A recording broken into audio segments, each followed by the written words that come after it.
Bismillahirrahmanirrahim. This is Dr. Shahana. Today's topic is the dysmenorrhea. This disorder is related to the gynecological problems. Just have a look of the menstruation again. If we talk about the physiology of the menstrual cycle, it has two phases, proliferative phase and the secretory phase. In proliferative phase, there is a development of the follicle. Here, the endometrium gets thickens. The diameter increases from 5 mm to 15 mm. There is high growth of the mitotic growth of the tubular glands in response to the rising of the estrogen levels. So, primordial follicles, it develops independent of the follicle stimulating hormone. Estradiol basically promotes follicle stimulating hormone receptors, and it ends with the luteinizing hormone surge. This luteinizing hormone surge lead to the meiosis and the ovulation of the dominant follicles. If we talk about the luteal phase or secretory phase, the endometrium become edematous. There are more glands. There are more arteries. It is more stratified. Then after that, when the ovulation is occur, there is a formation of the Graafian follicle that causes the release of the progesterone. This progesterone suppresses any other follicle growth. Next follicle will be formed when there is a reduction in the progesterone levels. There will be high thymoxin A2 that result in the vasospasm and the ischemia necrosis of the endometrium at the level of the basal layer. This will happen if there is a steroidal withdrawal, and if there is no conception, then in this case, causing the instability of the release, and that lead to the generation of the prostaglandin, thromboxane A2, and the shedding of the endometrial layers. After the shedding of the endometrial layer, it again come back to the level of its basal layer. This reduction of the endometrial layer will convert the healing of the endometrial for the next cycle. 55% of the cycles of the first year of the development are the anovulatory. Normal fertile adults also have anovulatory cycles, about 1 to 2 anovulatory cycles. Some terms are there that need to be understood. If it is polymenorrhea, it means frequent cycles. Less than 8 duration of cycle is of 18 days. There may be a menorrhagia, which is the intermittent intermenstrual bleeding. There will be a menorrhagia, that is the regular bleeding, but the flow is heavy. There will be a monomenorrhagia, that is the irregular, frequent, heavy and light bleeding. There may be a hypomenorrhea, which is a light flow at regular intervals, and there may be a oligomenorrhea, that is the irregular, infrequent cycles having a more than duration of 45 days apart. It may be ovulatory or it may be anovulatory. Menses occur due to the decreased levels of the estrogen and the progesterones, and the flow will be the 5-day. 2 to 8 days are normal. Blood loss will be the 30 cc. More than 80 cc is the abnormal. And the average cycle range is about 21 days to 35 days. This is the summary of the menstrual cycle. Here the mature follicle size is about 2 to 2.5 centimeter. You can see that the size of the follicle start to increase. At 14 days, when the ovulation has taken place, the exact size of 2.5 or higher sizes are required to ovulate the ovum from that follicle. After that, it converts into the corpus luteum. This is the source of the estrogen and the progesterone. When women cannot conceive, then it regressed, its size is reduced, and then it causing the release of the blood or the menses. Dysmenorrhea is a very common condition. It is characterized by the frequent and severe menstrual cramps, and these are observed during the period of the female. Dysmenorrhea is divided into primary and secondary dysmenorrhea. The primary dysmenorrhea is the spasmodic dysmenorrhea, that is due to the uterine problem, and predominantly this is an issue of the young women. As far as the secondary dysmenorrhea is concerned, it is basically due to any other inflammatory disorder of the uterus, just like the endometriosis or pelvic inflammatory disease, PID. that are the main cause of the secondary dysmenorrhea, and this mainly occur in the elderly women. Epidemiologically, it is suggested that about 45% to 95% of the women will suffer from the dysmenorrhea at any stage of their reproductive life. Among them, 15% of these women will be seriously debilitated by the condition. First, discuss the primary dysmenorrhia. The major problem is the role of the prostaglandin and the increased biosynthesis of the prostaglandin. They also account for the gastrointestinal problems. These include prostaglandin E2, prostaglandin F2 alpha. Other prostaglandins involve the series, that is prostaglandin E2, thromboxane A3. Certain local hormones are also there that are the less potent stimulators of the myometrium, but along with the prostaglandin, they enhances the pain perception. These are the endothelins. These are the vasopressin. They are certain posterior pituitary hormones that stimulates the uterine activity and decreases the uterine blood flow. So activation or the imbalance of the local hormone, it causes the stimulation of the myometrium contractility. There may be a severe pain or there may be a myometrial ischemia. There may be a continuous vasoconstriction that reduces the blood flow as well. That all lead to the symptoms of the dysmenorrhea. If we talk about the secondary dysmenorrhea, its pathophysiology shows that the women of age 30 and 40 usually have a symptoms regarding the secondary types of the dysmenorrhea. Certain types of the secondary disorders of the uterus like endometriosis and pelvic inflammation is involved in the pathogenesis. Symptoms are somewhat more aggressive and it starts before the menstruation and it continues in the whole period of the menses. While in case of the primary dysmenorrhea, it is only reserved for the initial days of the menses, that is first or second days. In secondary dysmenorrhea, there is a pelvic pain, there will be back pain that continuously exacerbated during the menses.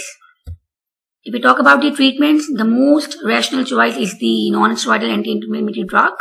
Here, it decreases the synthesis of the prostaglandin by the inhibition of the enzyme COX. Here, we have to use NSAIDs instead of the paracetamol.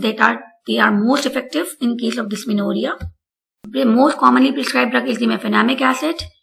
It is the COX inhibitor as well as it inhibits the receptor of the prostaglandin E that augment its effects.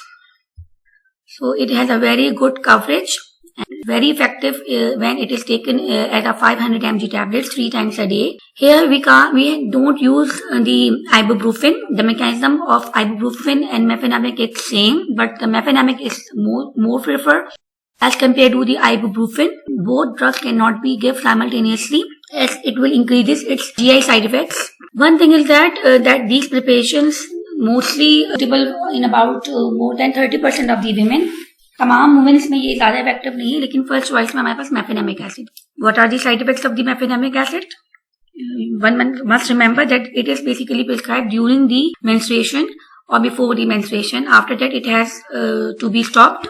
Side effects are variable. Some GI side effects are also there, that diarrhea or rashes may be there that need to be withdraw the treatment. There may be a vomiting, flatulence, constipation. There may be ulcerative colitis.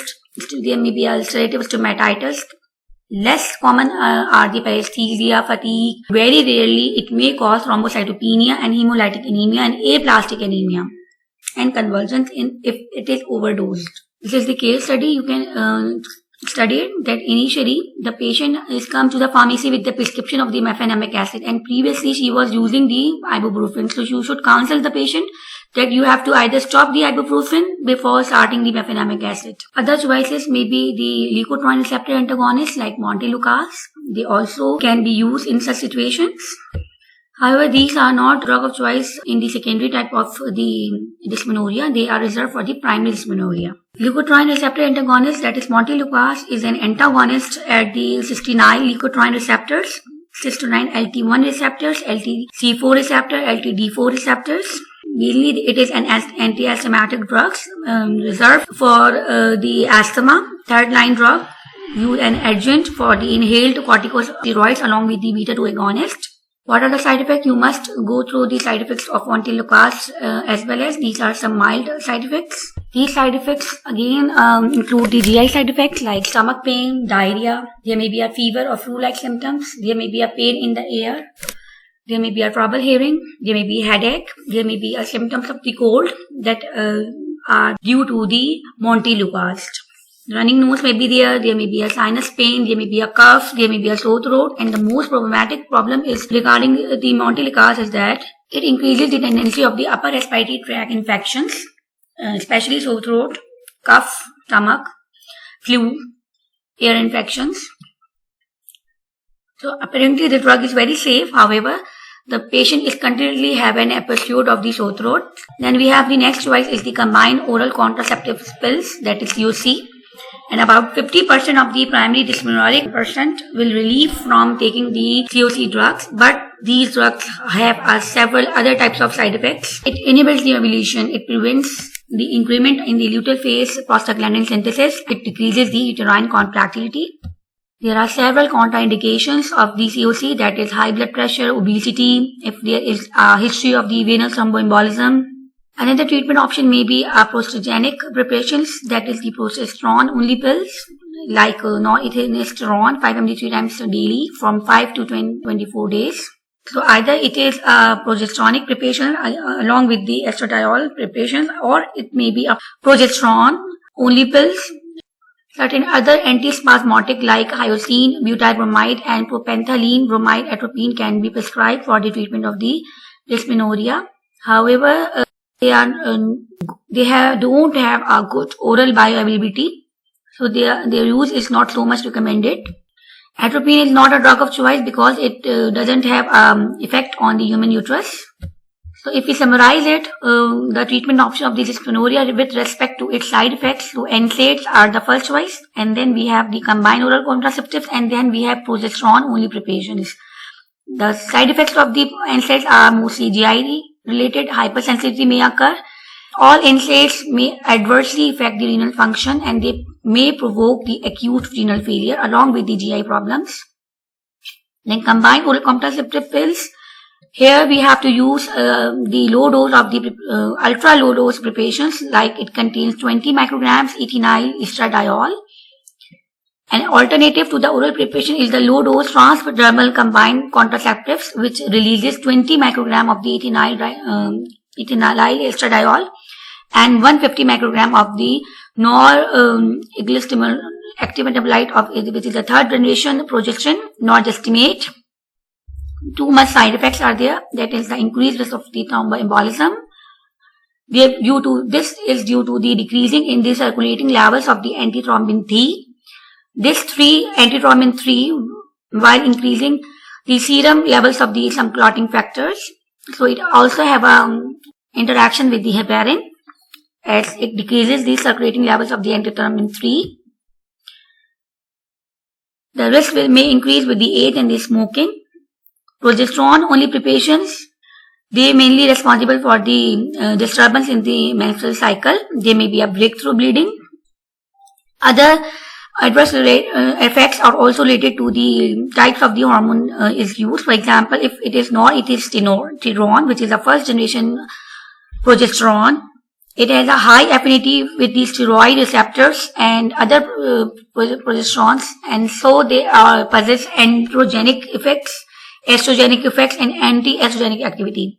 Here we have to prefer the third generation progesterones, which is the gastrodidine, norgestimate and the desogestrel. They have a least androgenic activity. They are most advantageous because of their change in the selectivity in the androgenic activity. Another future therapy may involve the use of the vasopressin antagonists. However, results are not in compliance with that statement. Several clinical trials are going on, and here etosipan was tested in the patient having a dysmenorrhea.